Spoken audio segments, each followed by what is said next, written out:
இந்த மாலை வேளையில் நிறைய பேருக்கு நம்ம ஆற்றுல வந்து பார்த்தோம்னா தரித்திரங்கள்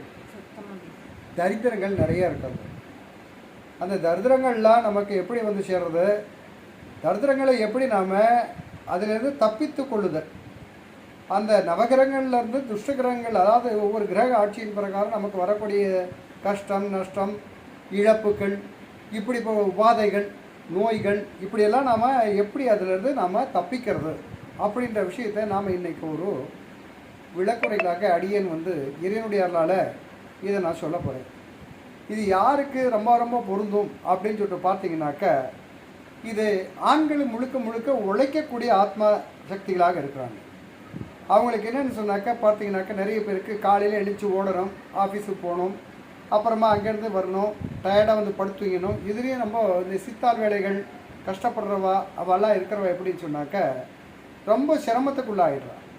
அப்போ வருமானத்துக்கு தகுந்த நமக்கு ஒரு சக்திகள், அதாவது மிச்ச மீதிகள் படுத்துவதற்கான ஒரு வழிமுறைகள், லட்சுமி கடாட்சம் நம்முடைய ஆற்றுல வரணும், அதாவது வீட்டில் நமக்கு லட்சுமி கடாட்சம் எப்போவுமே இருக்கணும் அப்படின்னு சொல்லிட்டு நம்ம பார்க்கணும். அப்படின்னு சொல்லி பார்த்தீங்கன்னா, முதல்ல வந்து இல்லத்தரசிகளுக்கு, இல்லத்துக்கு அரசியான அரசிகளுக்கு ஒரு பக்குவ பக்தி வேணும்.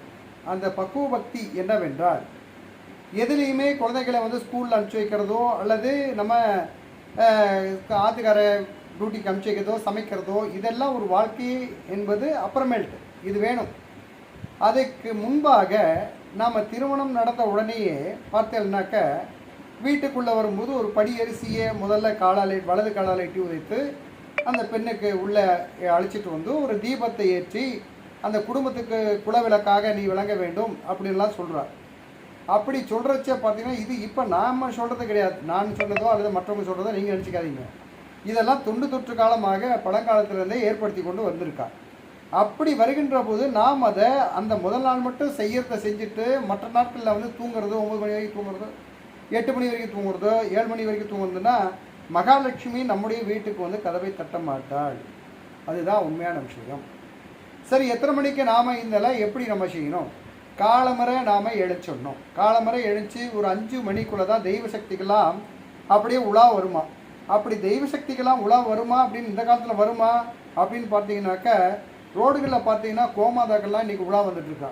அதில் எத்தனை கோமாதாக்கள் உள்ள வந்து உண்மையான அந்த சக்தி தெய்வங்கள் இருக்கிறதுன்னு யாருக்குமே தெரியாது. எல்லாரும் கொம்பாளியும் அடிக்கிறா, அதை வந்து கல்லெடுத்து அடிக்கிறா, இப்படிலாம் பண்ணிட்டு இருக்கா. அதனால் நாம் விடிய காலையில் 5 மணிக்கெல்லாம் வீட்டினுடைய வாய்ப்படியில் ஒரு தீபம் ஏற்றணும். அப்படி தீபம் ஏற்றி மகாலட்சுமியே வந்து காலையில் அஷ்டலட்சுமி, தனலட்சுமி, மகாலட்சுமி, இப்படிப்பட்ட லட்சுமிகளை வந்து நம்ம கூப்பிட்டு நமகா என்று சொல்லி நாம் நிச்சயமாக இந்த மாதிரி நமஸ்காரம் பண்ணி சாயரச்ச வந்து நாம் மகாலட்சுமி ஸ்தோத்திரம் படித்தோம்னா நிச்சயமாக நமக்கு தரித்திரங்கள் விட்டு போகும்.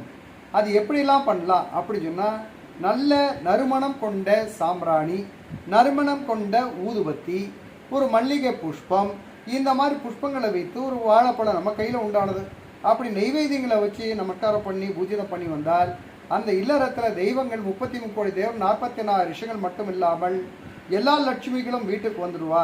அப்படி வந்த பிறகு பார்த்தீங்கன்னா, எப்பேற்பட்ட துஷ்டகிரகங்கள்லாம் வெளியில் போய் தரித்திரம்சங்கள்லாம் நமக்கு வெளியில் சென்று நமக்கு செல்வந்தர் ஆவதற்கான பாக்கியத்தை கொடுத்துரும்.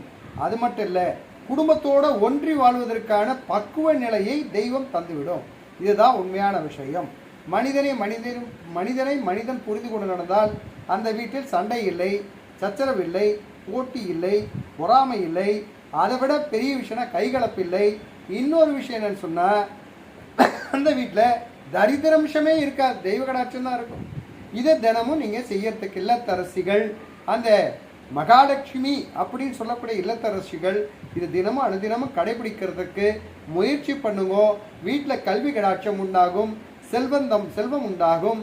அது மட்டும் இல்லாமல் சொர்ணங்கள் நமக்கு அடமானங்களை கொண்டு வைப்பதற்கான பாக்கியங்கள் இல்லாமல் என்றும் சொன்ன மகாலட்சுமியாகவே நீங்கள் திகழ்வீர்கள்.